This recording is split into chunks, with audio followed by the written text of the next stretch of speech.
Let me just take a video of it.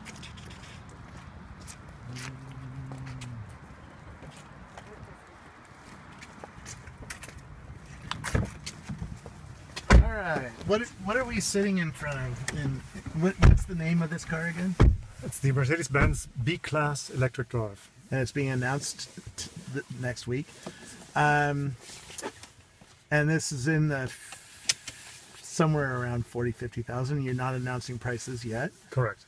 And this is a nice, comfortable car. And it's made for electric and conventional, but in the United States, it'll only be available electric. Correct. What's the range on this car? The range is 122 miles, Okay. nominal US cycle.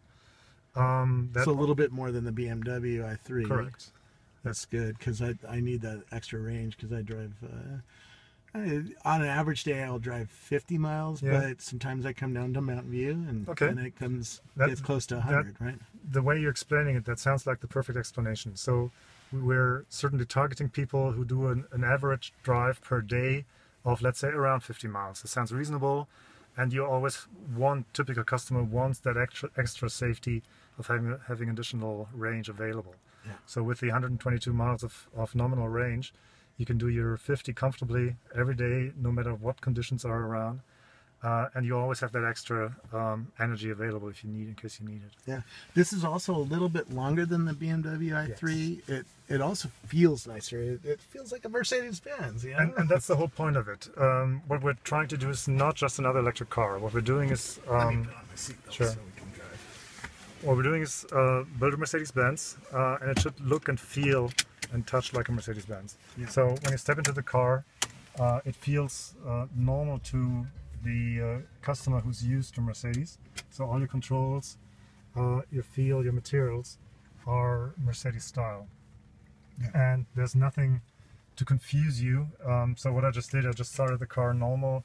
You get your ready sign here and you're good to go. So you operate your gear shift lever like any automatic, and you just release the brake, and off you go. So nothing to learn about, nothing specific if you don't want to. Yeah. If you're into electric cars, you'll ask about regenerating energy, you'll ask about specific controls and information, and if you want that, if you're into technology, you can get that, obviously. Yep. So various levels of regen energy that you can control via the shift pedals on the steering wheel. We've got two driving modes, a standard economic mode and a sports mode. The car's quite powerful. We've got 130 kilowatts, which equals 172 horsepower. Wow. My Prius is 110. So Yes. So this should kick us in the seat, right? Exactly. That's quite a bit. If you're up for it. So to just pick it up and off you go. Oh, wow. On the other hand, you can drive very smoothly, very quiet, nice and comfy, and it's a very quiet car for its small size. Absolutely, and that's what we're trying to achieve. We want to provide the Mercedes-Benz comfort and noise and feel. The drivetrain is extremely quiet. We always have the question about electric vehicles being overheard by pedestrians. Yeah. So we added a that's why I play Skrillex in mine. Loud Skrillex. They always hear me coming. So there's an artificial sound generator that sends out a rather low sound towards the front right of the car to alert pedestrians. You won't hear that in the interior, so we're trying to isolate that sound from the passengers. Do you have any driving assistance? We talked about autonomous vehicles. Are you doing like front-facing radar? Yes. Or anything like that? Because the BMW does not, and that was a major minus for me. Because my Prius has front-facing radar. Yeah. We call it radar-assisted cruise control, right? And we also have a camera up here that watches the lanes and tries to warn you when you're falling asleep. So you see those red triangles in the mirrors. That's your blind spot warning. Yeah. So you've got lane departure assist, which just knocks on your steering wheel. We've got a front collision prevention assist, which is a small radar sensor in the front that alerts you if you approach an obstacle too fast. And we've got using this radar sensor to support regen energy. So in other words, if there's an obstacle in front of you, the car will automatically brake down using regen braking in order to regain as much energy as possible. For people who don't know the difference, if you brake slowly and constantly, you can use the electric motor to regenerate electricity back into the battery. Correct. If you brake too fast, then you use the caliper to and you waste electricity because you're converting potential energy into heat, and that's not good, right? You want to slow down constantly and slowly so you get the power back. There we go. Couldn't have said it any better. Absolutely perfect explanation. See, I did study something in physics. I barely remember physics. And when I mentioned earlier, it depends very much on the customer type.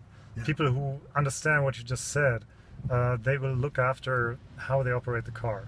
So they will apply the brakes very, very easily. Is there good visual aids to tell yes, that you're driving in the most power efficient manner? Absolutely. So we have this large power meter here, Yeah.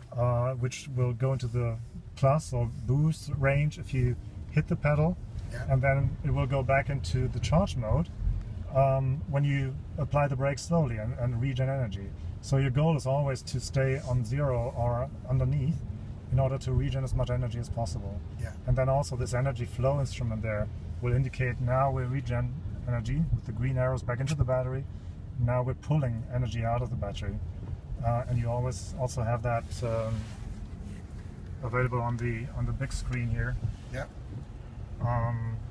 To really make it very visual and show what you're doing. Very nice. So that extends your range.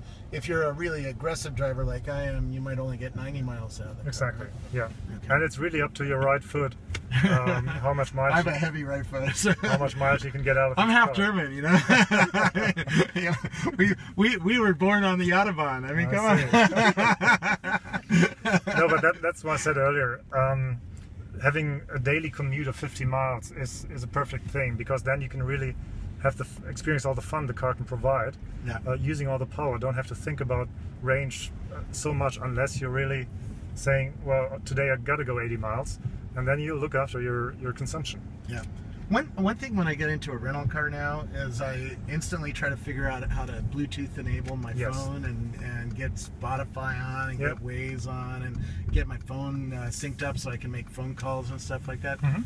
How deeply are you guys thinking through that process of bringing a smartphone?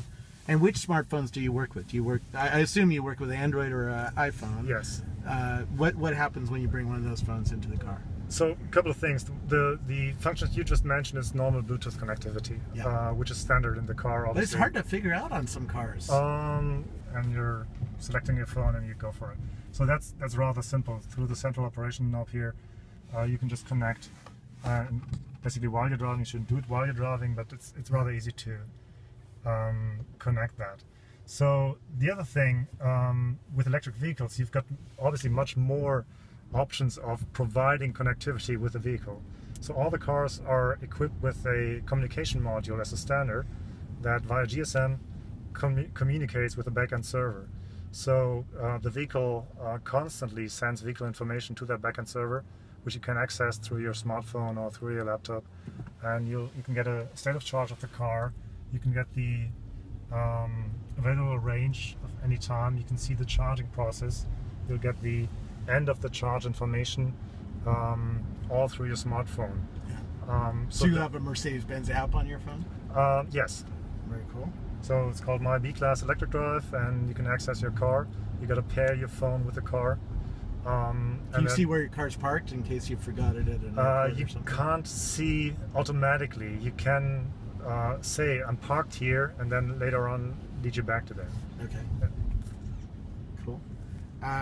Anything else we should know about this car? You know, it's an electric car. We saw the trunk. It's a really beautiful trunk.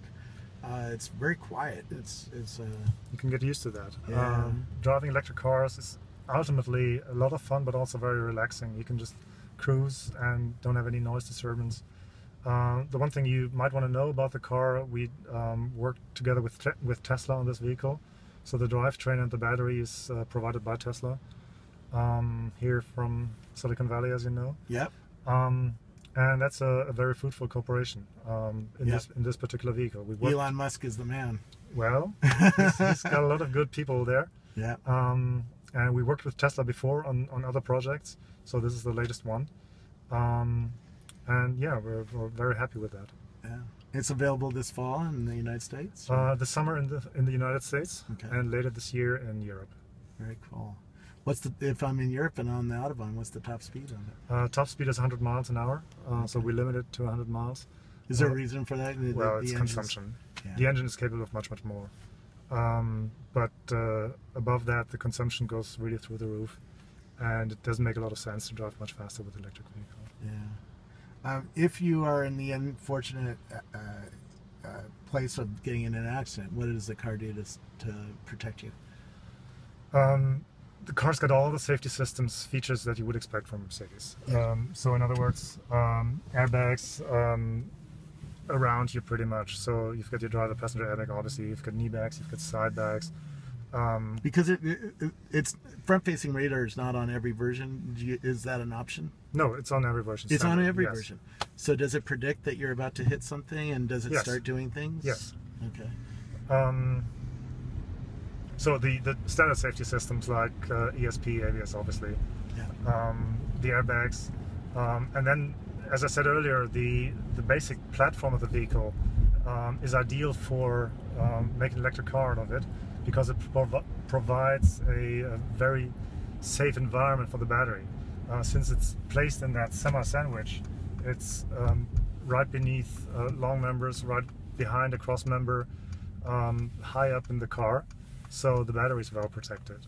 Yeah. In other words, passive safety is to the highest standards. We saw that problem with Tesla, that people who would run over something like a metal bar in the road caused a fire. Now they weren't hurt, but that is a problem, and now Tesla's putting a metal plate underneath the batteries to even further protect the battery. Yeah. Interesting. Well, thank you so much. Where did we learn? Again, the car's name is Mercedes-Benz B-Class Electric Drive. B-Class Electric Drive. So if we do a Google search on Mercedes-Benz B-Class Electric Drive, you'll find all the technical data.